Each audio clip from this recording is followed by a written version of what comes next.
الحمد لله رب العالمين والعاقبة للمتقين والصلاة والسلام على سيد المرسلين وعلى آله وصحبه أجمعين. أما بعد فأعوذ بالله من الشيطان الرجيم. بسم الله الرحمن الرحيم. ومن الناس من يشتري لهو الحديث ليضل عن سبيل الله بغير علم ويتخذها هزوا أولئك لهم عذاب مهين. صدق اللہ العظیم. دیکھو قریب ہی ایک تہوار آ رہا ہے ہندوؤں کا جس کو مکر سکرانتی کہتے ہیں. پتنگ جس میں اڑایا جاتا ہے.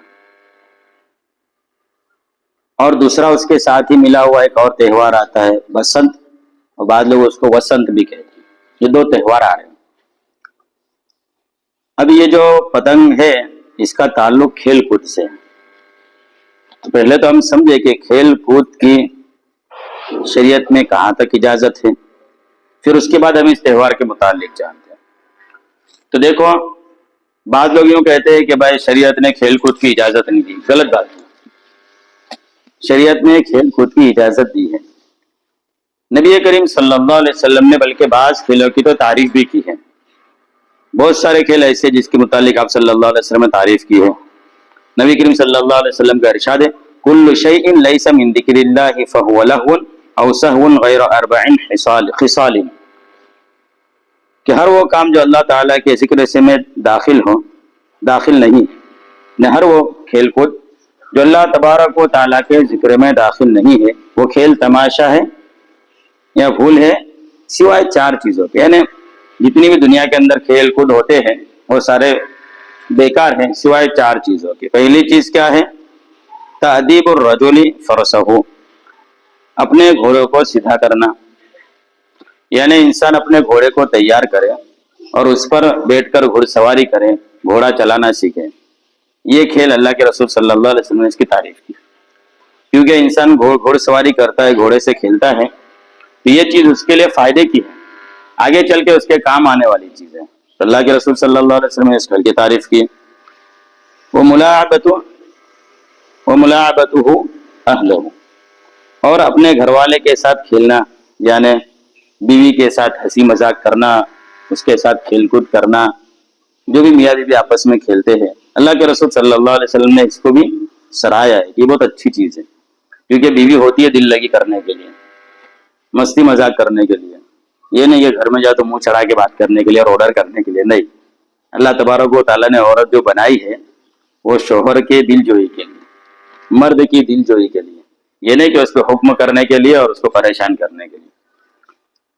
تیسری چیز ہے رمی بین الغرضین، دو نشانوں کے درمیان دوڑ لگانا. یعنی انسان دوڑ لگانے کا کھیل کھیلے، ریس لگانے کا کھیل کھیلے. اللہ کے رسول صلی اللہ علیہ وسلم اس کی تعریف کی ہے کہ اچھی چیز ہے. کیوں؟ اس سے بدن کو قوت ملتی ہے، طاقت ملتی ہے، اور انسان چست رہتا ہے، اس سے بدن اچھا رہتا ہے. اور وتعلیم السباحۃ، اور تیراکی سیکھنا. تیراکی سیکھنا مطلب کوئی جیسے دیہاتوں کے اندر بچے ہوتے ہیں تالاب وغیرہ کے اندر تیرتے ہیں، کھیتوں پھر اسی طرح ندی نہروں کے اندر تیرنے جاتے ہیں. تو یہ بھی کھیل کیا ہے؟ اللہ کے رسول صلی اللہ علیہ وسلم نے اس کی بھی تعریف کی، کیونکہ اس سے بدن چست رہتا ہے. تو اللہ تبارک کے رسول صلی اللہ علیہ وسلم نے ایسے کھیلوں کی اجازت دی. تو اس سے پتہ کیا چلا کہ شریعت میں کھیل کی ممانعت نہیں ہے، کھیل کھیل سکتے ہیں. لیکن اس سلسلے میں مسئلہ یہ ہے کہ ہر وہ کھیل جس میں دین یا دنیا کا فائدہ ہو، دین کا فائدہ ہو یا دنیا کا جائز فائدہ ہو، حرام نہیں، غلط نہیں، دنیا کا فائدہ ہو لیکن جائز ہو، شریعت نے اس کھیل کو جائز قرار دیا. دین کا بھی فائدہ ہو رہا ہے اور دنیا کا بھی فائدہ ہو رہا ہے، کھیلو. یا ایسا کھیل جس سے دین اور دنیا کا کوئی نقصان نہیں ہو رہا ہے، تو ایسے بھی کھیل کی کچھ حد تک کے شریعت نے اجازت دی ہے جس میں کچھ نہ کچھ فائدہ ہو. اب اس سلسلے کے اندر کھیل کے متعلق علماء نے جو لکھی باتیں، کس حد تک کھیل مشروع ہے، کون کون سے کھیل جائز ہے، تو اس کے لیے کیا شرطیں ہیں، یعنی کسی بھی کھیل کے جائز ہونے کے لیے اور اچھا ہونے کے لیے کیا شرطیں ہیں. تو سب سے پہلی چیز ہے نیت، کہ کھیل کے اندر نیت درست ہو. بھائی اب یہ کیسی بات کو سمجھے کہ نماز پڑھ رہے تو اللہ کے لیے نیت کر رہے ہیں. کھیل کے اندر نیت درست ہونے کا مطلب کیا؟ کھیل کے اندر نیت درست ہونے کا مطلب یہ ہے کہ میں یہ جو کھیل کھیل رہا ہوں اس سے میرے بدن کے اندر پھرتی آئے گی، میں اللہ کی عبادت کروں گا. یہ چیز میں سیکھ رہا ہوں, کبھی ضرورت پڑے گی اسلام کے لیے میں یہ کام کروں گا. اپنے بدن کو ایکٹیو رکھ رہا ہے, یا دین کے لیے آگے چل کر کچھ کام آنے والی چیز ہے اس کو سیکھ رہا ہے, تو یہ کھیل جائز ہے. اور علماء نے ایسے کھیل کی تعریفیں کی اور نبی کریم صلی اللہ علیہ وسلم نے اس کھیل کو جائز قرار دیا. دوسری چیز ہے فرائض اور واجبات میں رکاوٹ نہ ہو. یعنی کھیل ایسا ہے جس کا انسان کو دھن چڑھ جاتی ہے جس کی, جیسے آج کل دیکھو کرکٹ, بعض علماء نے اس کو حرام کہہ دیا, بھائی کرکٹ حرام ہے. اب ان سے وجہ پوچھو تو کہ یہ کھیل ایسا ہے جو دماغ پہ چڑھ جاتا ہے اس کا نشہ, اس وجہ سے حرام ہے. اور بعض علماء اس کو جائز بھی کہتے ہیں, نہیں جائز ہے. تو یہ کھیل ایسا ہے کہ انسان کو اتنا نشہ چڑھ جاتا ہے کہ انسان فرائض اور واجبات سے غافل ہو جاتا ہے. اذان کا وقت ہے, نہیں ابھی تو 2 اوور باقی ہے, ابھی تو اتنے رن باقی ہے, میں میدان چھوڑ کے جاؤں گا تو کیا ہوگا. تو انسان اس کے لیے نمازیں چھوڑ رہا ہے, فرائض چھوڑ رہے, واجبات چھوڑ رہے. تو جن کھیلوں کے اندر فرائض اور واجبات چھوڑ جاتے ہو شریعت اسلام میں ان کھیل کی اجازت نہیں ہے. دوسری چیز, اس میں جوا اور سٹا ہو, ایسے کھیل جائز نہیں ہے. جیسے مثال کے طور پہ کرکٹ لے لو, کہ بھائی کرکٹ لے 2 فریق آپس میں میچ لگا رہے, کہہ رہے کہ بھائی اگر میں جیتا تو تیرے سے 100 روپے لوں گا, اور تو جیت گیا تو مجھ سے 100 روپے لے گا. تو یہ کیا ہوگا, ایک سٹا اور جوا ہو گیا. تو شریعت نے ایسے کھیل کی بھی اجازت نہیں دی. اور عموماً بہت سارے کھیل, اکثر ہی کھیل سمجھو آج کل دنیا میں ایسے کھیلے جاتے ہیں. اور دنیا کے اندر آج کل کھیلوں کا حال تو ایسا ہو گیا کہ کھیل کو لوگوں نے دنیاوی زندگی کا ایک ذریعہ ہی سمجھ لیا, اپنی زندگی کا مقصد سمجھ لیا کہ بھائی ہماری زندگی کا مقصد ہی کھیل ہے. بعض لوگوں نے اپنی زندگی پوری کھیل کود میں ہی لگا دی. اور آج کل تو ہمارے معاشرے کا حال ایسا ہے کہ بچوں کو آپ دیکھو کھیل کی بنا پہ لڑائی جھگڑے پر اتر آتے ہیں, سمجھ رہے نا. اسی طرح فضول خرچی نہ پائی جائے. ایک تو چیز کیا تھی, فرائض اور واجبات اس کی وجہ سے چھوٹتے نہ ہو, سٹا بازی نہ ہو, فضول خرچی نہ ہو. یعنی وہ کھیل ایسا ہے جس کے اندر انسان فضول خرچیاں کرتا ہے. تو جس کھیل کے اندر فضول خرچیاں ہوتی ہو شریعت نے اس کھیل کی بھی اجازت نہیں دی ہے. اسی طرح جسمانی اور مالی نقصان کا خطرہ نہ ہو. ایسا کھیل کھیل رہا ہے جس کے اندر بدن کو نقصان پہنچنے کا ڈر ہے. اسی طرح جیسے آج کے لوگ گاڑیاں چلاتے ہیں, گھما گھما کے تیز بھگا کے کٹ مارنا سیکھتے ہیں, سلائڈنگ مارنا, کیا کیا کرنا سیکھتے ہیں. اس میں جان کا خطرہ ہوتا ہے, اور جو گاڑیاں وغیرہ اس کو نقصان پہنچنے کا خطرہ ہوتا ہے, مالی خطرہ ہوتا ہے. تو یہ ساری چیزیں ہیں. اسی طرح کوئی خلاف شرع چیز شامل نہ ہو. یعنی کھیل ایسا ہے کہ جس کے اندر خلاف شریعت کوئی کام ہو رہا ہو. جیسے گیم کھیلتے ہیں نا, PUBG کھیلتے ہیں آپ, اس کے اندر دیکھو بہت سی چیزیں ایسی آتی ہیں جس کی شریعت نے اجازت نہیں دی ہے. اور موبائل کے اندر بچے وہ گیم کھیل رہے ہیں اور ماں باپ بھی کچھ نہیں کہتے. آج ہمارے یہاں پہ تو بڑی بیماری ہو گئی ہے, مدرسے میں بچے پڑھنے آتے ہیں, تقریباً 20 سے 22 بچے ایسے ہیں چھوٹے چھوٹے جو PUBG کھیلتے ہیں. یقین بھی نہیں ہوگا کہ بچہ بھی کھیلتا ہے. بولو, یہ پوزیشن ہے. گھر والے کو کچھ پڑی نہیں کہ بچہ کون سا گیم کھیل رہا ہے, کہ جائز ہے بھی یا نہیں ہے. PUBG کا ایک ویڈیو بہت وائرل ہوا تھا بیچ میں, جس کے اندر یہ دکھایا گیا تھا سامنے کعبۃ اللہ ہے اور اس کو گولی مارنا, اور جب تک کہ نہیں مارو گے وہاں تک کہ انسان آگے بڑھے گا نہیں. اب ذہن میں کیا جا رہی ہے بات سوچو. اور یہ اگر کھیل لے گا تو کیا اس کا ایمان رہے گا؟ تو یہ غیر شرعی چیز ہے کہ جن کھیلوں کے اندر شریعت کے خلاف کام ہوتا ہے وہ کھیل بھی اسلام میں جائز نہیں ہے. اس کے آگے چیزیں حسب حاجت اور ضرورت ہو, یعنی جتنی ضرورت ہو اتنا کھیلنا. بس شریعت کے پھرتی کے لیے کتنی ضرورت ہے؟ انسان دن میں آدھ پونا گھنٹہ 1 گھنٹہ کھیل لے, جس کے اندر بدن میں فراغت ہو, 24 گھنٹے اسی میں پڑا رہے, تو شریعت اس کی اجازت نہیں دیتی. کیونکہ شریعت نے بہت سارے کام دیے. دنیا کے اندر ہم آئے ہیں, ایک منٹ بڑا قیمتی ہے, اور اس منٹ کی قدر کب ہوگی؟ جس وقت موت کا وقت ہوتا ہے نا آدمی کے. تو موت ایسی چیز ہے, 1 سیکنڈ کیا, سیکنڈ کے 100 حصے کر لو, وہ 100واں حصہ بھی تاخیر سے نہیں آئے گی. جس وقت آنا ہے اس وقت آئے گی. اب انسان اس وقت یہ سوچے کہ 5 منٹ ٹائم پر لیٹ ہو جائے تاکہ میں کچھ وصیت کر دوں, نہیں ہوگی. اللہ تبارک و تعالیٰ نے دنیاوی زندگی دی نا, اس کا 1 سیکنڈ بڑا قیمتی ہے. وہ کہتے ہیں نا, جگہ جی لگانے کی دنیا نہیں, عبرت کی جائیں تماشا نہیں. تو یہاں پہ جگہ یہ دنیا جی لگانے کی جگہ نہیں ہے, آخرت بنانے کی جگہ ہے. تو ایسی چیز جو زیادہ اس کے اندر پڑ جانے کی وجہ سے وقت ضائع ہوتا ہے, اس سے بھی منع کیا ہے.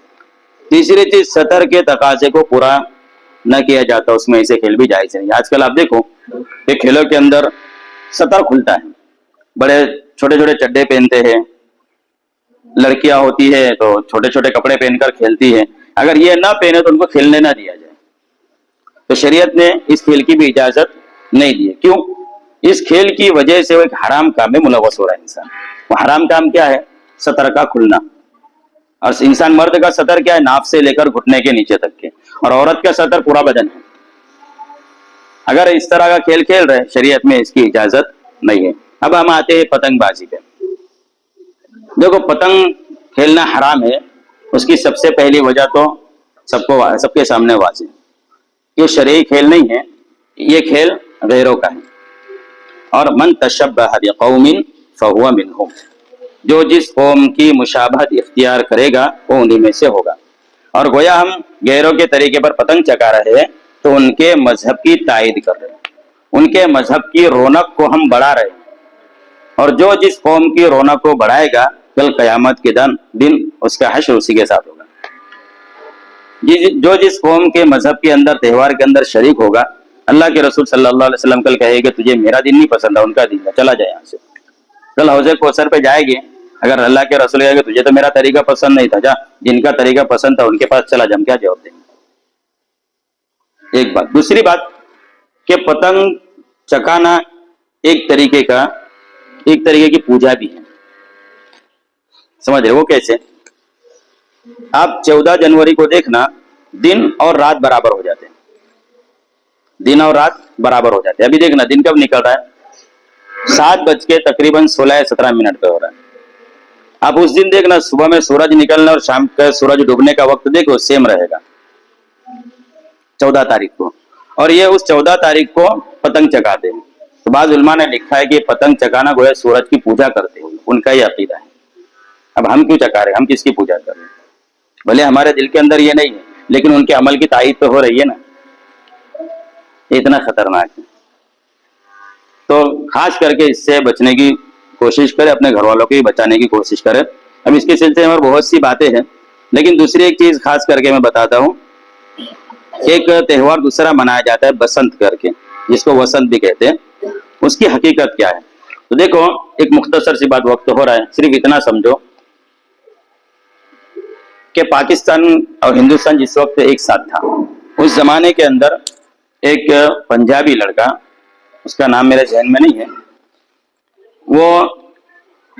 اس نے ایڈمیشن لیا اسلامک اسکول میں. وہاں پہ کوئی مسلمان ٹیچر پڑھاتی تھی. اس نے کسی تہوار کے متعلق کچھ بات کہہ دی جو ان کے مذہب کے خلاف تھی, اور ان کے دیوی دیوتاؤں کے متعلق کچھ غلط بات کہہ دی.